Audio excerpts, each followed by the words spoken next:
سلامونه ګرانو دوستانو، هیله دا ده چې ټول به روغ جوړ خوشحاله صحتمند وئ. د پکتیا دنګو غرونو سر ته راغلي یو، هغه چې په سټو باندې مشهور دی.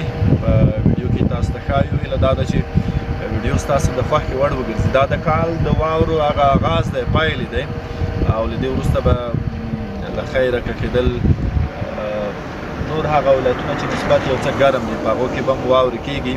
خو یادونه کوم چې په چم ګاونډ کې مو هغه هیوادوال یا هغه بېوزله فقیران څوک دي، هغه له خپل فکر مه وباسئ، ځکه موسم چې یخیږي نو ضرور د دوی هغه اقتصادي وضعیت چې دی هغه نور هم ټیټېږي.